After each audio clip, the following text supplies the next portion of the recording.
2022년 제1회 시행했던 지적기사 우리 5번째 과목 지적관계법규에 대한 문제 학습하도록 하겠습니다. 첫 번째 문제는 지적 재조사 사업의 실시계획 수리권자는 누구냐. 실시계획 수리권자는 지적소관청이 하게 되겠죠. 그렇죠?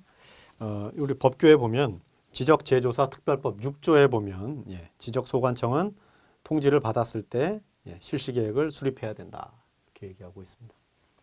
실제 이제 실시계획의 수리권자는 지적소관청이 된다. 그러니까 최근 문제 경향은 지적 재조사 사업이 대한 문제가 우리 법규 문제도 법규 문제지만 여러 가지 다양한 곳에서 이제 출제가 되고 있죠. 82번에 지적 측량을 수반하는 토지 이동으로 옳지 않은 것은 지적 측량을 해야 되는 지목을 변경하는데 지적 측량을 수행하지는 않죠.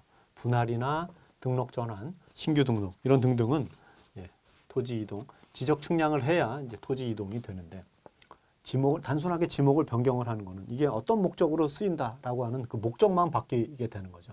그렇죠? 해당 사항이 없다. 83번 중앙지적위원회 심의 의결 사항이 아닌 것은 지적 측량 기술의 연구, 개발, 보급에 관한 사항. 자, 이런 것 의결 사항이 맞는 거죠. 지적 관련 정책 개발, 업무 개선 맞죠?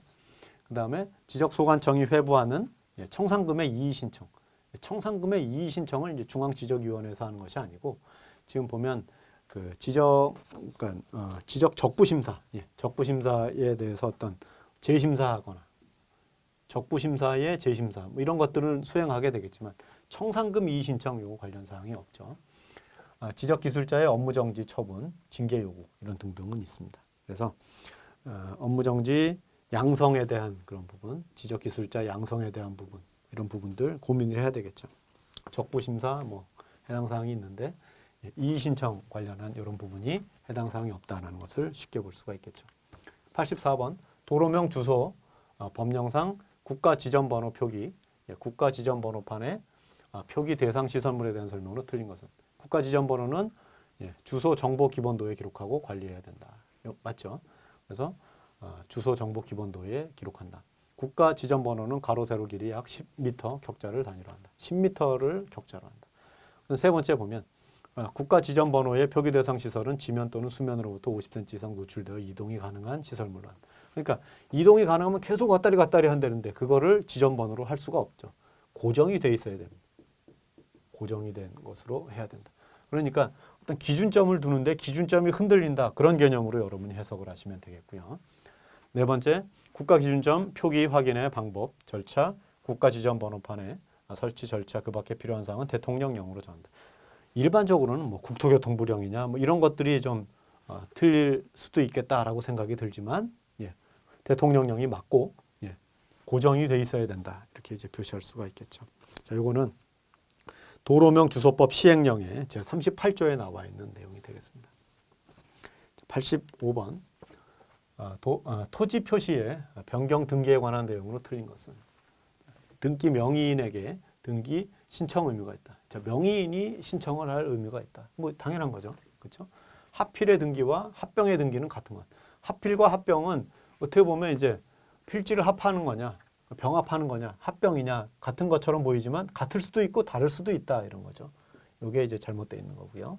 토지 등기에 표제부에 등기된 사항은 변동이 있을 때 하는 등기가 된다. 맞고 신청서에 토지대장 정보나 임야대장 정보를 첨부 정보로서 제공해야 된다. 그래서 여기에 보면 소유권이나 지상권, 전세권 등등의 지역권의 등기 외의 권리에 대한 등기가 있는 토지에 대해서는 하필의 등기를 할 수가 없다. 할 수 없다. 이렇게 되어 있는 거죠. 하필을 할 수가 있는 게 있고요. 없는 것도 있다. 이렇게 이제 여러분이 보시면 되겠습니다.